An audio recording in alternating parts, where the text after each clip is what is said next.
When people first experience Boulder, Colorado, it's easy to see why it's often described as one of the most sustainable cities in the country. Sustainability shows up everywhere. People biking to work, compost and recycling bins at nearly every home, huge areas of protected natural land, and a community that genuinely cares for climate action. You can feel that environmental values are a part of everyday life. And there's a reason for that. Boulder's sustainability isn't just cultural, it's built into the city's design. The city created extensive networks of protected bike lanes and multi-use paths. It developed a reliable composting and recycling system that residents actually use. And it put long-term protections in place for the open spaces surrounding the city.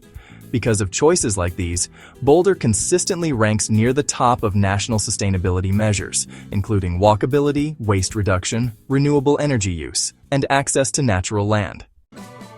In many ways, life in Boulder looks like a blueprint for sustainability, where environmental design shapes a community ambitious for climate progress. But beneath this impressive progress is a major affordability issue. Boulder's environmental achievements are real, but the systems that support them, the bike infrastructure, open space protections, eco-focused housing, and organic food culture also contribute to a much higher cost of living. Boulder has some of the highest home prices in the country, with median prices over $1.3 million and a cost of living about 36% higher than the national average. For many people, living here simply isn't financially possible. You also can't ignore Boulder's extremely desirable location. The Flatirons, the mountain views, and the easy access to Denver and the Rockies all raise demand. Even without its sustainability reputation, it's likely Boulder would still carry a high cost of living. But understanding why sustainability raises living costs in Boulder matters. Open space protections preserve natural land, but cost taxpayers money and limit where new housing can be built. Green building requirements improve energy efficiency, but increase construction costs. Boulder's focus on supporting local businesses aligns with its environmental values, but often means higher prices than national chains. And carbon taxes and renewable energy requirements, while important for lowering emissions, add to overall living expenses. And this isn't just a Boulder problem. Cities like Austin, San Francisco, and Boston, all leaders in climate policy, are facing the same issue. As sustainability goes up, affordability often goes down. This creates a difficult reality for the backbone of the community, the working class. The people who keep Boulder running each day, teachers, service workers, hospital staff, and university employees, often cannot afford to live in the city they serve. Many commute from surrounding towns because the only affordable housing options are outside Boulder's limits. In practice, Boulder's sustainable lifestyle is supported by a workforce that must inherently live less sustainably elsewhere in order to work there. And for many middle-class residents who aren't part of Boulder's upper-income community, this sustainable lifestyle becomes something they can see, but not something they can access. When you put these realities together, another contradiction appears. For a sustainable city like Boulder to function, it relies on a working class that must be imported from cheaper, less sustainable surrounding areas.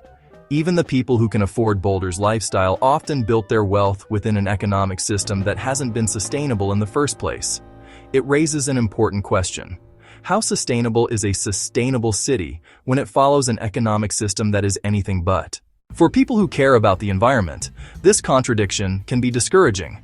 And at its core, the issue is economic and systemic.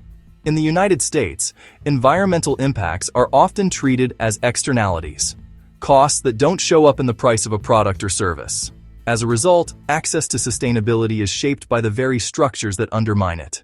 There isn't an easy individual-level call to action to this, but one thing is clear: sustainability shouldn't and cannot be a luxury.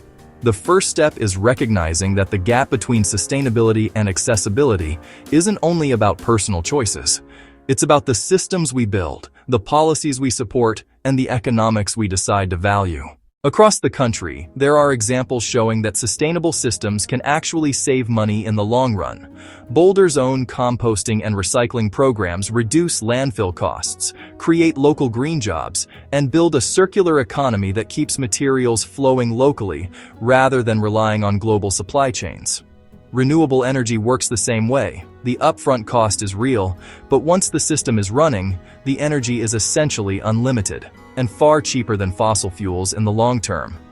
These kinds of solutions only happen when communities demand them. Individuals can support leaders who understand that sustainability is not just an environmental issue, but an economic one. People can advocate for policies that treat environmental impacts as part of the actual cost of doing business, so that sustainable choices become the affordable ones. And they can help shift the conversation toward the idea that sustainability is a public good, something meant to include everyone, not something reserved for those who can afford its price. If we want meaningful climate progress, we have to rethink the systems that shape our lives. Not just asking, how do we live sustainably?